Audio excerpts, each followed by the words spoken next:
जनवरी 2005 NASA की तरफ से एक अनोखा प्रोब अंतरिक्ष में लॉन्च किया जाता है। इसका मिशन था ये पता लगाना कि आखिर पृथ्वी पर पानी आया कहां से।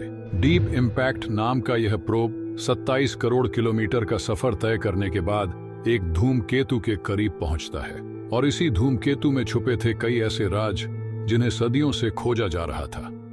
आप देख रहे हैं लॉजिकल डॉक्यूमेंट्री और आज हम बात करेंगे इस ऐतिहासिक मिशन की जिसने ब्रह्मांड के सबसे बड़े सवालों में से एक का जवाब खोजने की कोशिश की। नाज़रीन, क्या आपने कभी सोचा है कि हमारी पृथ्वी, जहां जिंदगी इतनी खूबसूरती से फल फूल रही है, आखिर बनी कैसे? ऐसा लगता है जैसे यह ग्रह इंसानों के लिए ही बनाया गया हो। यहाँ पानी है, हवा है और वो तमाम चीजें मौजूद हैं जो जीवन के लिए जरूरी हैं। लेकिन यह सब हमेशा से नहीं था। आज से लगभग 5 अरब साल पहले हमारी पृथ्वी का कोई वजूद ही नहीं था। जिस जगह आज हमारा सौरमंडल मौजूद है, वहां बस एक विशाल गैस और धूल का बादल फैला हुआ था। इसे मॉलिक्यूलर क्लाउड कहा जाता है। यह कोई साधारण बादल नहीं था, बल्कि इसमें धूल के महीन कण थे जिनमें रेत, सिलिकॉन और धातु के कण भी मौजूद थे। इस बादल का जन्म तब हुआ जब ब्रह्मांड के कुछ प्राचीन तारे अपने जीवन के अंत में फट गए। जब कोई तारा अपने ईंधन को पूरी तरह जला चुका होता है तो वह विस्फोट के साथ नष्ट हो जाता है। इस विस्फोट से उसके अवशेष अंतरिक्ष में फैल जाते हैं और कभी कभी ये टुकड़े नए ग्रहों और तारों के निर्माण की बुनियाद रखते हैं। यह बादल आकार में इतना विशाल था कि अगर इसमें से प्रकाश अपनी यात्रा शुरू करता तो इसे एक छोर से दूसरे छोर तक पहुंचने में 100 साल लग जाते।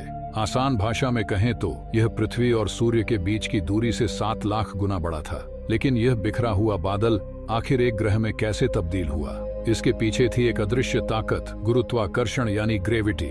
ये वही शक्ति है जो चीजों को नीचे गिराती है, ग्रहों को अपनी कक्षा में बनाए रखती है और ब्रह्मांड को संतुलन में रखती है। स्पेस में किसी भी 2 ऑब्जेक्ट्स के बीच ग्रेविटी काम करती है। जिनका द्रव्यमान ज्यादा होता है उनकी ग्रेविटी भी उतनी ही मजबूत होती है और यही गुरुत्वाकर्षण धीरे धीरे इस विशाल बादल को एक ठोस आकार देने लगा। एक ऐसा आकार जिससे एक दिन हमारा ग्रह पृथ्वी बनने वाला था। मॉलिक्यूलर क्लाउड के कण धीरे धीरे गुरुत्वाकर्षण की ताकत से एक दूसरे से जुड़ने लगे। जो कण बड़े थे उन्होंने छोटे कणों को अपनी ओर खींचना शुरू कर दिया। यह प्रक्रिया इतनी तेज थी कि ये कण लगातार एक दूसरे से टकराने लगे। इन टकरावों से ऊर्जा उत्पन्न हुई जिसने घूमते हुए इस विशाल बादल के केंद्र को गर्म कर दिया। करोड़ों वर्षों तक यह सिलसिला ऐसे ही चलता रहा। मॉलिक्यूलर क्लाउड का केंद्र न सिर्फ बड़ा होता गया बल्कि इसकी गति भी तेज हो गई और इसका तापमान भी लगातार बढ़ता रहा। अंततः एक समय ऐसा आया जब यह विशाल आग का गोला बन गया, हमारा सूर्य। अब जो बचा हुआ मॉलिक्यूलर क्लाउड था वह इसी नवजात सूर्य के चारों ओर घूमने लगा। इसमें मौजूद धूल और गैस के कणों से धीरे धीरे सौरमंडल के ग्रहों, उनके चंद्रमाओं और संभवतः जीवन का निर्माण होने वाला था। लेकिन यह प्रक्रिया शुरू कैसे हुई, यह हमेशा से एक रहस्य बना रहा। लेकिन अब नहीं। 17वीं सदी में जर्मन दार्शनिक इमैनुएल कांट और फ्रांसीसी वैज्ञानिक पियरे साइमन ने इस प्रक्रिया को समझाने के लिए पहली बार एक परिकल्पना प्रस्तुत की। हालांकि तब यह केवल एक विचार था। फिर 1920 और 1950 के बीच जब टेलीस्कोप अधिक उन्नत हुए तो खगोलविदों ने अंतरिक्ष में ऐसे धूल भरे बादलों को देखा जिनमें नए तारों का जन्म हो रहा था। लेकिन इन बादलों के अंदर झांकना तब तक संभव नहीं था। 1970 और 1880 के दशक में रेडियो और इंफ्रारेड टेलीस्कोप की खोज ने इस समस्या को हल कर दिया। अब वैज्ञानिक इन धूल और गैस से भरे बादलों के अंदर भी देख सकते थे। इंफ्रारेड टेलीस्कोप से यह स्पष्ट हो गया कि नए तारे वास्तव में मॉलिक्यूलर क्लाउड्स के भीतर ही जन्म लेते हैं और इनके बचे हुए कणों से ग्रह बनते हैं। पर सवाल यह था कि यह प्रक्रिया आखिर शुरू कैसे होती है। इस पर कई सिद्धांत दिए गए, लेकिन इस रहस्य से पर्दा उठाने वाला निर्णायक प्रयोग 2003 में हुआ। मार्च 2003 में अंतर्राष्ट्रीय अंतरिक्ष स्टेशन पर किए गए एक प्रयोग ने इस सदियों पुराने सवाल का जवाब दे दिया। अंतर्राष्ट्रीय अंतरिक्ष स्टेशन पर एस्ट्रोनॉट डॉन पेटिट अक्सर अलग अलग चीजों पर प्रयोग करते रहते थे ताकि यह समझ सकें कि अंतरिक्ष में उनका व्यवहार कैसा होता है। उन्होंने पानी के छोटे बुलबुले बनाए और उसमें घुलने वाली टैबलेट डाली, रंगीन पानी की भंवरें बनाई और यहाँ तक कि एक प्लास्टिक बैग में नमक डालकर उसे घुमाया। इन प्रयोगों का उद्देश्य कुछ और था, लेकिन अनजाने में उन्होंने एक ऐसे सवाल का जवाब खोज निकाला जिसे वैज्ञानिक सदियों से सुलझाने की कोशिश कर रहे थे। जब नमक को प्लास्टिक बैग में डाला गया और घुमाया गया तो कुछ ही देर में उसके छोटे छोटे कण आपस में चिपकने लगे। वजह यह थी कि अंतरिक्ष में ये कण एक दूसरे को आकर्षित कर रहे थे। वैज्ञानिकों का मानना है कि अरबों साल पहले मॉलिक्यूलर क्लाउड में मौजूद छोटे छोटे धूल और पत्थर के टुकड़े भी इसी तरह जुड़े थे। ये सारे कण सूर्य के चारों ओर एक ही दिशा में घूम रहे थे और धीरे धीरे इकट्ठा होकर बड़े पिंड बनाने लगे। यही वह प्रक्रिया थी जिसने ग्रहों के निर्माण की नींव रखी। करीब 4.5 अरब साल पहले मॉलिक्यूलर क्लाउड में धूल के कण इसी तरह एक समूह में इकट्ठा होने लगे, ठीक वैसे ही जैसे डॉन पेटिट के प्रयोग में नमक के कण एक दूसरे से जुड़ रहे थे। जैसे जैसे यह गुच्छा बड़ा होता गया, इसकी गुरुत्वाकर्षण शक्ति भी बढ़ने लगी। जब इसका आकार लगभग 1 किलोमीटर तक पहुंच गया, यानी किसी बड़े पहाड़ जितना, तो इसकी अपनी ही ग्रेविटी इतनी मजबूत हो गई कि इसने आसपास के और भी कणों को खींचना शुरू कर दिया। ये ठीक वैसा ही था जैसे एक वैक्यूम क्लीनर धूल के कणों को अपनी ओर खींच लेता है। अगले 30 लाख वर्षों तक यह प्रक्रिया लगातार चलती रही। धीरे धीरे मॉलिक्यूलर क्लाउड से उभरते हुए 20 अलग अलग ग्रह बन गए, जो सभी सूर्य की परिक्रमा कर रहे थे। लेकिन जैसे जैसे ये ग्रह बड़े होते गए, उनकी अपनी गुरुत्वाकर्षण शक्ति भी बढ़ने लगी। इसके परिणाम स्वरूप उनकी कक्षाएं अस्थिर हो गईं और वे एक दूसरे को अपनी ओर खींचने लगे। इस गुरुत्वाकर्षण खिंचाव ने इन नवगठित ग्रहों को आपस में टकराने पर मजबूर कर दिया। हर एक टक्कर में 2 ग्रह आपस में मिलकर एक बड़ा ग्रह बना लेते। यह सिलसिला लाखों वर्षों तक जारी रहा और धीरे धीरे सौरमंडल से कई छोटे ग्रह विलुप्त हो गए। अंततः जहां पहले 20 ग्रह हुआ करते थे, वहां अब सिर्फ कुछ ही बचे, मरक्यूरी, शुक्र, मंगल और हमारा पृथ्वी। लेकिन यह पृथ्वी जो अब हमारे लिए जीवन का पालना बनी हुई है, उस समय बिल्कुल अलग थी। यह न तो नीली थी, न ही इसमें जीवन के कोई संकेत थे। इसके बजाय यह लगातार हो रही टक्करों के कारण एक जलती हुई आग का गोला थी। खगोलविदों का अनुमान है कि पृथ्वी को इस स्थिति तक पहुंचने में लगभग 3 करोड़ वर्ष लगे। उस समय इसका तापमान लगभग 5000 डिग्री सेल्सियस था, यानी इतना गर्म कि अगर उस समय यहाँ कोई जीव उपस्थित भी होता तो वह सेकंडों में जलकर भाप बन जाता। अगर पृथ्वी पर जीवन पनपना था तो सबसे पहले इसका तापमान गिरना जरूरी था, लेकिन इससे पहले इसे अपने अस्तित्व के सबसे बड़े खतरे का सामना करना था। एक ऐसा खतरा जो इस नवगठित ग्रह को पूरी तरह नष्ट भी कर सकता था। सोलर स्टॉर्म एक खतरनाक शक्ति। सूर्य से निकलने वाली शक्तिशाली किरणें जब किसी ग्रह के वायुमंडल में प्रवेश करती हैं तो उसे भारी नुकसान पहुंचाती हैं। यही कारण है कि सोलर स्टॉर्म कई ग्रहों के लिए विनाशकारी साबित हुए हैं। इसका सबसे बड़ा उदाहरण है मंगल ग्रह, हमारे पृथ्वी का पड़ोसी। कभी इस पर जीवन पनपने की संभावनाएं थीं, लेकिन सूरज से आने वाले तीव्र सौर तूफानों ने इसके वायुमंडल को नष्ट कर दिया, जिससे जीवन के सभी संभावित अवसर खत्म हो गए। लेकिन सवाल यह उठता है कि जब सोलर स्टॉर्म ने अन्य ग्रहों को बंजर बना दिया, तो पृथ्वी ने इसका सामना कैसे किया? इसका रहस्य छुपा है पृथ्वी के कोर में। जब मॉलिक्यूलर क्लाउड से पृथ्वी का निर्माण शुरू हुआ, तो उसका तापमान बेहद अधिक था। इस उच्च तापमान ने पृथ्वी को एक जलते हुए आग के गोले में बदल दिया, जहां चट्टानें पिघल गईं और उनमें मौजूद भारी तत्व जैसे कि आयरन और निकल भी लिक्विड बन गए। चूंकि आयरन और निकल का घनत्व अधिक होता है, वे पृथ्वी के केंद्र में इकट्ठा होने लगे।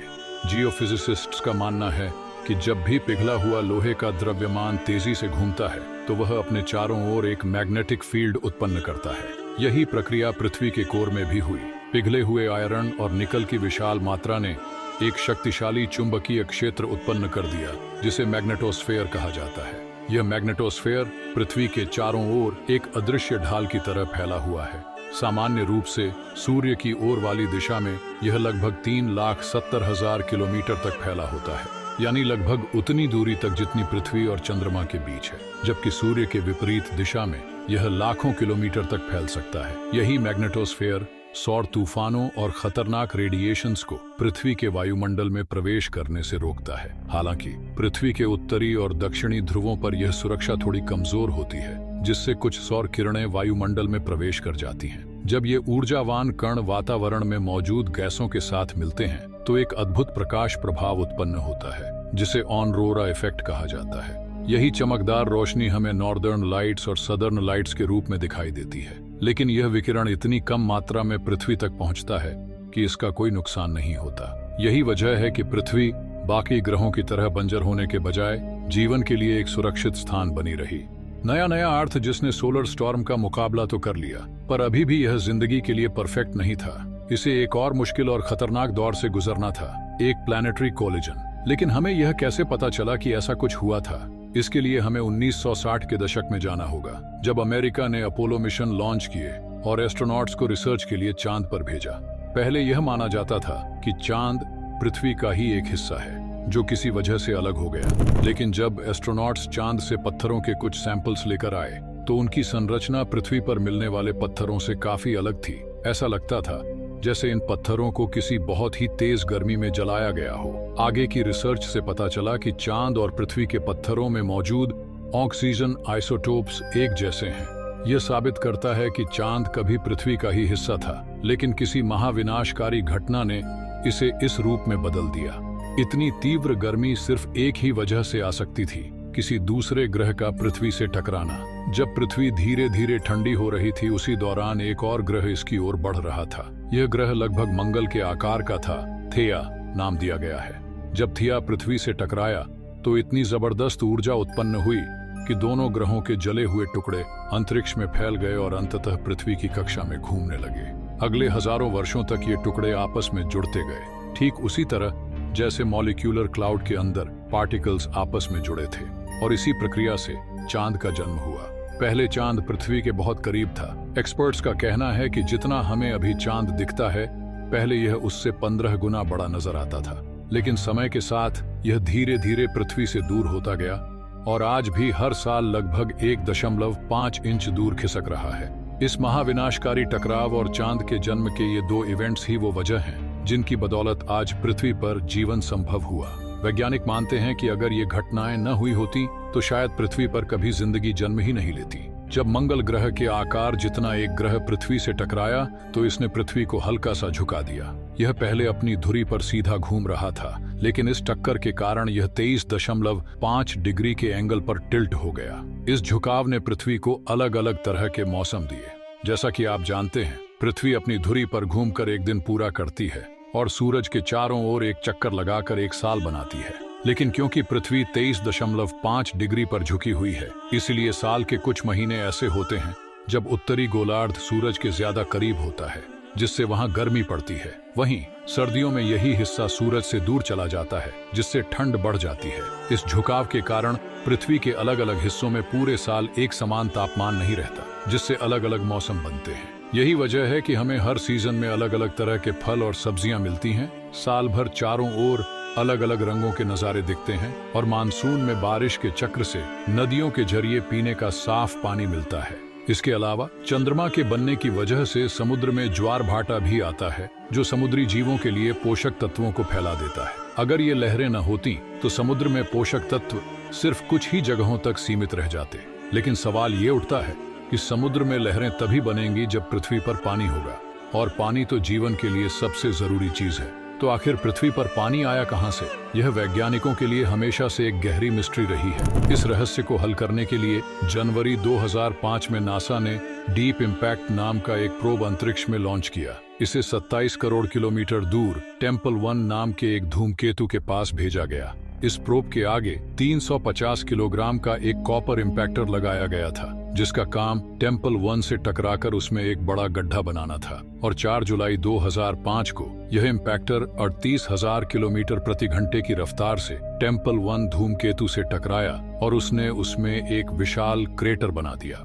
इस इम्पैक्ट को डीप इम्पैक्ट प्रोब पर लगे रेडियो टेलीस्कोप्स की मदद से कैप्चर किया गया, और इस टेलीस्कोप ने जो कुछ दिखाया वह वाकई में हैरान करने वाला था। टक्कर के कारण जो लाइट्स निकली उसे स्पेक्ट्रोस्कोपी की मदद से एनालाइज किया गया और इससे पता चला कि टेम्पल 1 के अंदर बर्फ के रूप में पानी मौजूद है। इसका मतलब यह हुआ कि सूर्य से बहुत दूर एस्ट्रॉइड बेल्ट में मौजूद धूमकेतुओं के अंदर पानी पहले से ही था। लेकिन सवाल यह उठता है कि ये धूमकेतु अपना ऑर्बिट छोड़कर करोड़ों की संख्या में पृथ्वी तक आए कैसे? विशेषज्ञों का मानना है कि यह काम हमारे सौरमंडल में मौजूद सबसे बड़े ग्रह ने किया, जुपिटर। जी हाँ, जुपिटर हमारे सौरमंडल का सबसे विशाल ग्रह है और जाहिर है कि इसकी गुरुत्वाकर्षण शक्ति पृथ्वी से कई गुना अधिक है। इसकी खासियत यह है कि यह एस्ट्रॉइड बेल्ट के बेहद करीब ऑर्बिट करता है। खगोलविदों का मानना है कि अतीत में एस्ट्रॉइड बेल्ट में जितने भी बड़े आकार के धूमकेतु और क्षुद्र ग्रह मौजूद थे, उनके सामान्य गोलाकार ऑर्बिट को जुपिटर की ग्रेविटी ने विकृत कर दिया।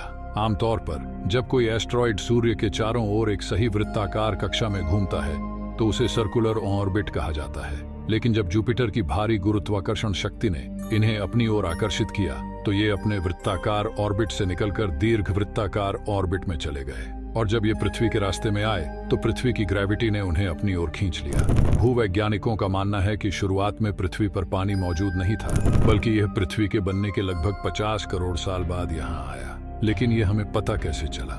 जिरकॉन एक खनिज है जो पत्थरों में पाया जाता है और इसके बनने के लिए पानी का होना बहुत जरूरी है, क्योंकि इसमें यूरेनियम के कण भी मौजूद होते हैं। इसलिए रेडियोधर्मी क्षय की मदद से इसकी उम्र का पता लगाया जा सकता है। अब तक पृथ्वी पर पाए गए जितने भी जिरकॉन के सैंपल्स की उम्र निकाली गई है, उनसे पता चलता है कि वे लगभग 4 अरब साल पहले बने थे, यानी पृथ्वी के बनने के 50 करोड़ साल बाद। मॉलिक्यूलर क्लाउड से पृथ्वी की उत्पत्ति, मंगल ग्रह के आकार के थिया का टकराव, पृथ्वी का झुकना, चंद्रमा की वजह से समुद्र में लहरें बनना और करोड़ों किलोमीटर दूर स्थित बृहस्पति की वजह से पृथ्वी पर पानी आना, इन तमाम घटनाओं के बाद जीवन के संकेत धीरे धीरे बेहतर होने लगे। इस दौरान पृथ्वी का तापमान भी काफी हद तक गिर चुका था, लगभग 100 डिग्री सेल्सियस तक। लेकिन जीवन के लिए सबसे महत्वपूर्ण चीज अभी भी पृथ्वी के वातावरण में नहीं थी, ऑक्सीजन। तो अब आप मुझे कमेंट सेक्शन में बताएं कि पृथ्वी के वायुमंडल में वो ऑक्सीजन कैसे आया। उम्मीद है कि लॉजिकल डॉक्यूमेंट्री की यह वीडियो भी आपको पसंद आई होगी। फिर मिलते हैं अगली शानदार वीडियो में। धन्यवाद।